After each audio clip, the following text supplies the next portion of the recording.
삼성전자, SK하이닉스 우리 회장님들도 자 일본이 튀니지를 4대 0으로 이겼습니다. 그리고 그 전에 네덜란드랑 비겼죠. 고전의 친선 경기에서 잉글랜드 잡았고 브라질이랑 비겼고 지난 월드컵에서 독일, 스페인 잡았고 정말 일본이 조만간 우승할 수도 있다. 우리랑 격차가 너무 많이 벌어졌다. 이런 얘기들이 나오고 있습니다. 자 그래서 오늘은 일본이 왜 이렇게까지 잘해진 건지 그 근본적인 이유를 파헤쳐 보려고 합니다. 제가 예전에 요 영상에서 일본의 100년 계획 또 J리그의 중계권 잭팟 이런 얘기 드렸기 때문에 그런 거 빼고 일본 선수들이 정말 뭘 어떻게 배웠길래 그렇게 기술이 좋은지 왜 요즘은 피지컬까지 좋아졌는지 그리고 왜 우리가 따라잡기 힘든 건지 그 구조적인 이유들을 알아보겠습니다.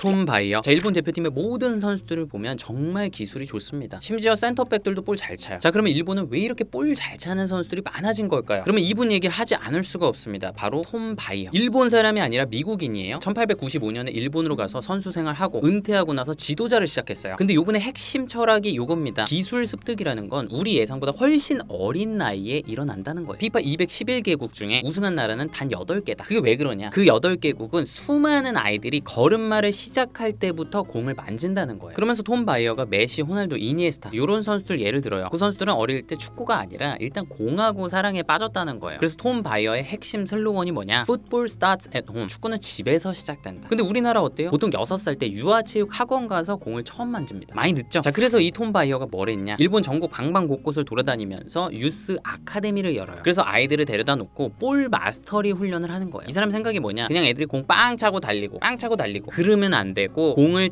자유자재로 다루는 게 가장 중요하다는 거예요. 자 그리고 톰 바이어는 TV에도 나가고 만화책 코너에도 출연해요. DVD도 내요. 그래서 일본 전역에 축구하는 모든 아이들한테 볼 마스터리 훈련의 중요성, 구체적인 훈련 방법 이런 것들을 쫙 전파한 거예요. 그리고 본인 축구 교실도 엄청 많았어요. 거기 졸업한 선수들이 엔도, 미나미노, 도안, 우에다 대표팀의 핵심이 됐다고요. 그리고 일본은 약간 돌을 닦는다, 유도, 검도, 서예 이런 거에서 한 동작을 수천 번, 수만 번 반복하면서 마스터한다. 이런 문화가 있기 때문에 볼 마스터리도 똑같은 거야. 요즘에 일본 고등학생들 훈련하는 영상 유튜브에서 보면 수십 명이 공을 하나씩 갖고 똑같은 동작을 계속 반복해요. 그런 애들이 엄청나게 많고 그 피라미드 꼭대기에 있는 선수들이 지금 대표팀 선수들이니까 기술이 안 좋을 수가 없는 거예요. 근데 우리나라에서도 그런 볼 마스터리 훈련을 한 지가 오래됐습니다. 그래서 항상 경계해야 되는 게 기술을 위한 기술이 되면 안 되고 실질적으로 경기에서 써먹을 수 있는 기술이 돼야 된다는 거예요. 근데 일본은 예전부터 그걸 항상 경계했어요. 미토마가 옛날에 J리그 유스에서 배웠던 디테일들 또 요즘 J리그 유스에서 가르치는 것들 그런 것들 보면 다 실전에서 필요한 디테일들이에요. 예를 들면 볼 받을 때 가만히 서서 받는 게 아니라 살짝 점프하면서 잡아놓는 거 이러면 더 잘 잡히거든요. 그리고 볼 잡아놓을 때는 회전 안 걸리게 그리고 디딤발보다 살짝 앞에다 잡아놔야 빨리 패스 나간다. 그리고 오른발로 잡아놓고 오른발로 차는 게 아니라 왼발로 잡고 바로 오른발 패스 나가면 훨씬 빠르죠. 그러니까 일본은 기술은 목적이 아니라 경기를 이기기 위한 수단이다. 이걸 항상 의식해서 가르친 거예요. 그리고 오스트리아 리그에서 일본 최초로 감독을 맡았던 하마요시가 8년 전에 일본 지도자 세미나에서 뭔 얘기를 했냐? 경기장에서 상황을 해결하는 능력, 즉 게임 인텔리전스가 가장 중요하다는 거예요. 경기 속도가 빠르고 압박을 받는 상황에서 어려운 상황을 풀어나가는 능력, 그리고 그걸 행하는 데 있어서 볼 마스터리가 수단이 돼야 된다는 거죠. 그리고 애들이 한 중학생쯤 되면 그때부터 전술적인 움직임을 교육하는 거죠. 마치 유럽처럼 1군의 경기 스타일을 U18, U15도 똑같이 하잖아요. 그래서 일본의 어린 선수들도 이 전술적인 개념이 수준이 아주 높다는 거예요. 피지컬은 왜 좋아졌을까? 자, 일본 선수들이 기술 좋은 건 몇 년 전부터 다 알고 있었어요. 근데 요즘은 피지컬까지 엄청 좋아졌습니다. 지금 일본 대표팀 경기 보세요. 카마다, 사노가이슈, 중미 자리에서 엄청 부지런히 뛰어주고 또 가끔은 뒷공간으로 침투합니다. 체력이 엄청나요. 그리고 스토퍼도 오버래핑 나가주죠. 쭉 치고 나가는 거 보면 체력이 좋아. 그리고 이토준야, 나카무라, 우에다 아야스 빠르게 돌파하고 침투하고 속도 장난 아니죠. 경기 끝날 때까지 그 속도 유지하죠. 또 체구는 작은데 큰 선수들 상대로 등져요. 버텨요. 그럼 피지컬이 왜 그렇게 좋아졌을까요? 일단 일본 축구협회가 이제 일본이 기술 축구만으로는 안 된다. 피지컬을 키워야 세계 최고가 될 수 있다. 요 필요성을 빨리 느꼈어요. 그래서 2021년에 JFA 피지컬 프로젝트라는 걸 만들었어요. 10개년 계획을 세운 거야. 그래서 오츠카 케이스케라는 일본의 피지컬 코치가 어떤 얘기를 하냐? 우리 일본인은 태생적으로 체격이 크지 않다. 그래서 체격은 못 바꿔도 근육의 질량은 늘려야 된다. 그래야 유럽의 거구들을 상대로 볼을 지킬 수 있고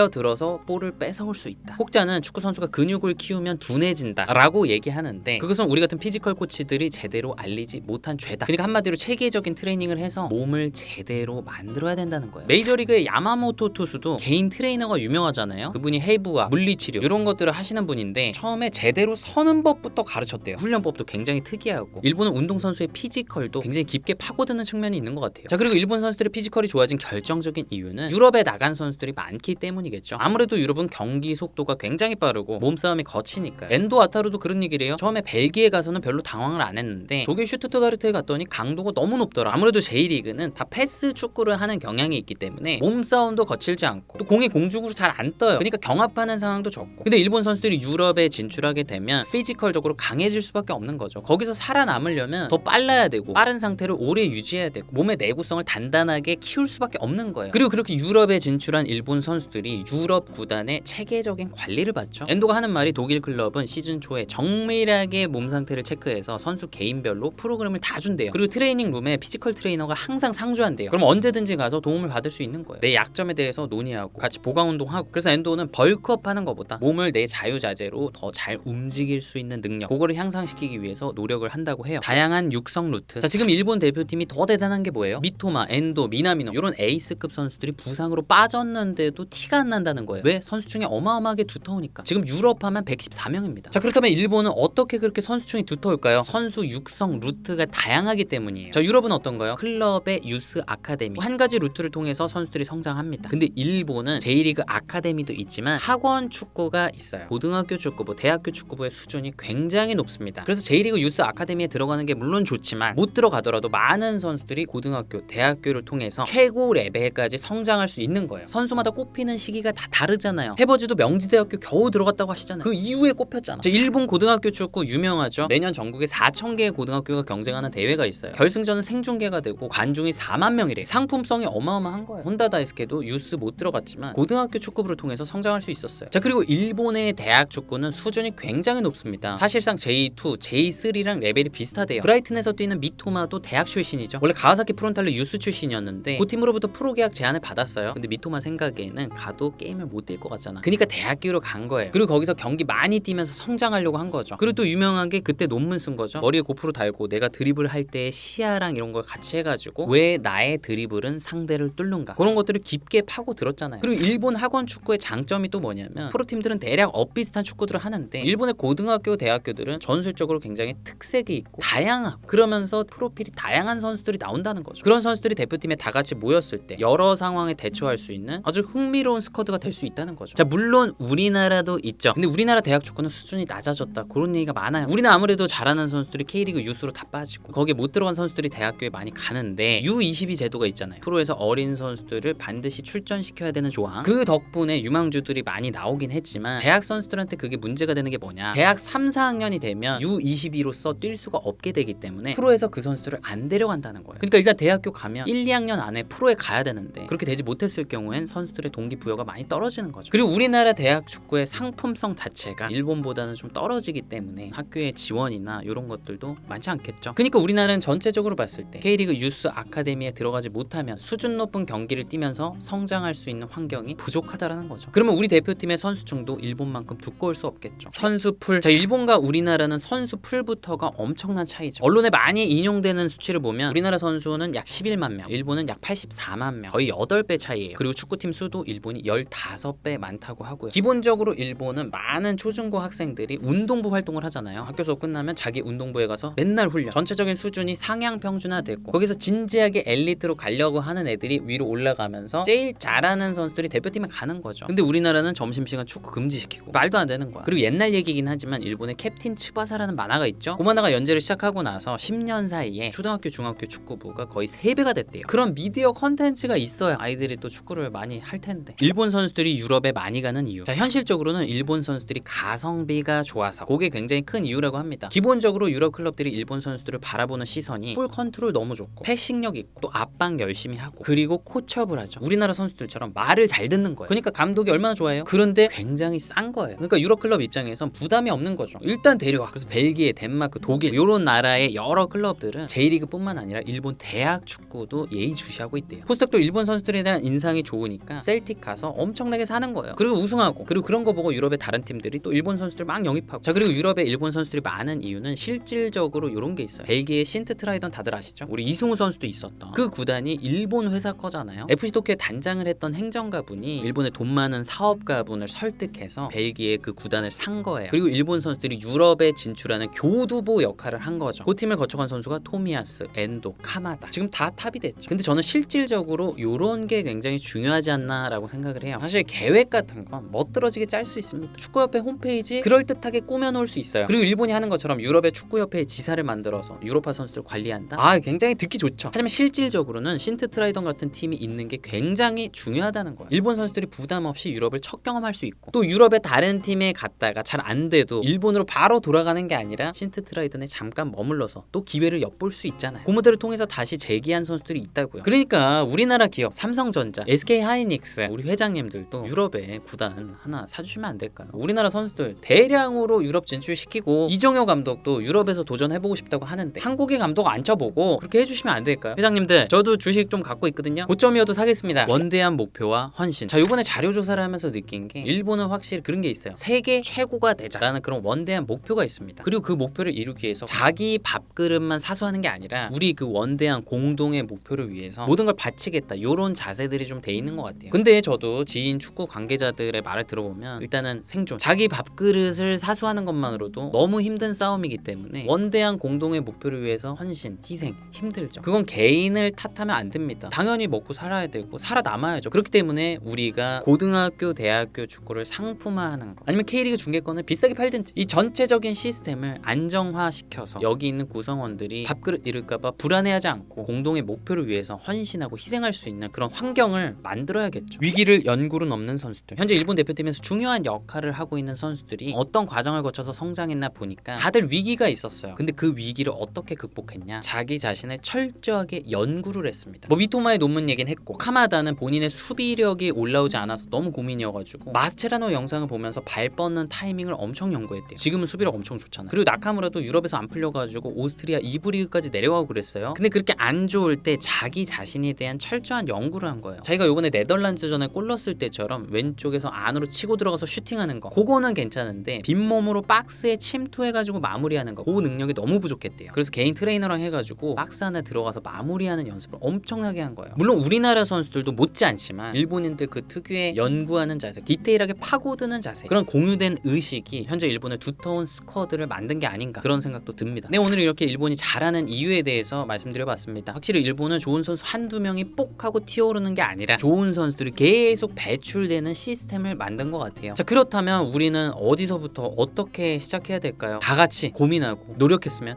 좋겠습니다. 한국 축구 화이팅!